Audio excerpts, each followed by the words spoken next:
There's a lot of web series out there, and most of them are not very good. I have to be candid and say that it's just the way it is.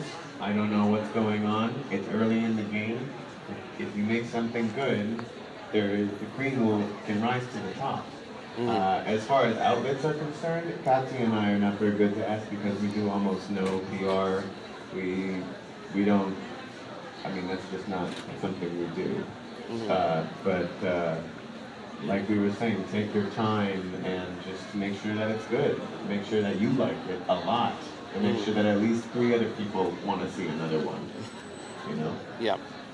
Yeah, I just spend all my time working on the show, and that adds up to time spent. I don't know. It adds up to something coming back. More time, I don't know, online, out in the world, meeting people, talking about what you do. That's the best I could say. And the great thing about the internet is it's so easy for people to share things, you know, so if you just start with your community and they're excited about it, then they're going to share it to their people, you know, et cetera, growth, but that takes some time too. All right, the next question is on the right, in the front row. Hi, I'm a big fan of High Maintenance. I think it's really a fantastic web series. I just wanted to ask a kind of technical question, I guess. When you were starting out with this, you obviously have these amazing actors to work with. But in terms of a crew, you know, what did you start with, and did it grow? And you know, what do you think is sort of like the minimum you could create something with? Well, we were lucky that we had a lot of friends who were in the independent filmmaking community already, and one of them was is a grad student at NYU in the filmmaking program there, and just by tapping her to help us with our pilot and direct our pilot, actually, she brought with her an excellent DP. I should say names. Her name is Sarah Violet Bliss, and she actually just won grand jury. Wait, for the grand jury at South by. South by. Yeah, so she's pretty great in her own right. But she brought with her a talented DP, this woman Laura Caruso. Like, and she brought a sound person with her, and she brought some connections. And then another time when we couldn't, then we decided to start directing, and but we continued to sort of use this DP, and then like once she couldn't do it, then another person in that program was recommended to us, Brian Lannon, and he's fantastic, and then we just got a rhythm with him and kept working with him, and then over time, as we've had these episodes sort of living out there on the internet, we've been so fortunate to have people approach us, like just saying, hi, I want to work with you, how do I do that? I'll do it for free. Kind of all around, at every level of the crew. So I feel like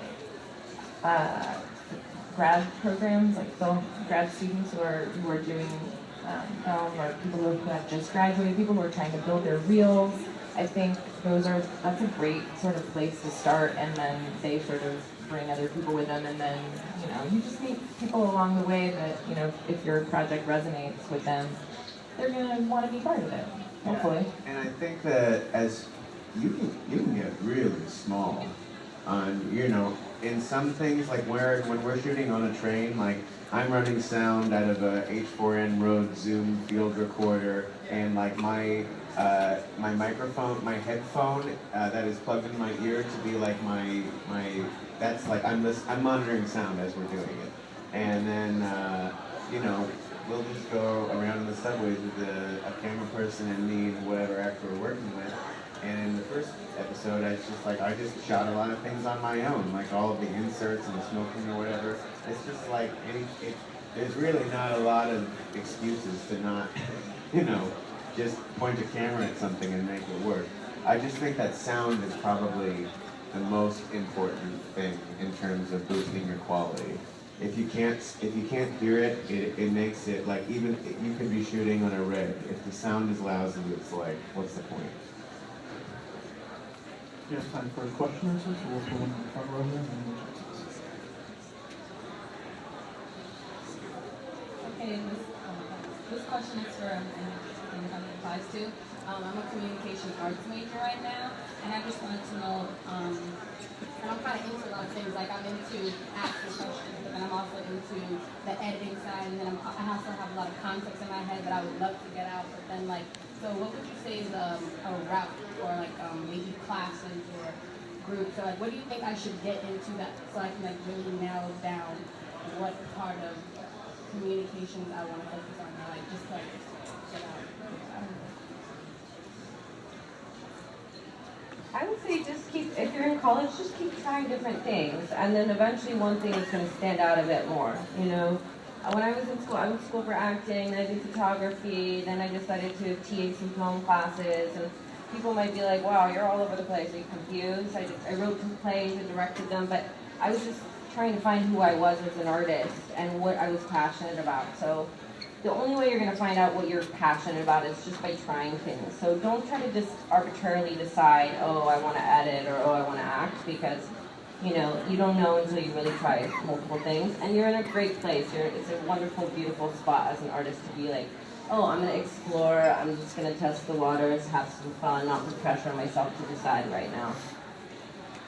Yeah, I'd say hang around people who are making stuff, and you'll learn everything from them too. And the more people who are creative that you can bounce off of, and even just as friends, but you know, jump in, offer your help wherever, and soon enough you'll probably have ideas and be like, oh yeah, like I think this is something I want to do too. And then you can pick that up, you'll have the experience.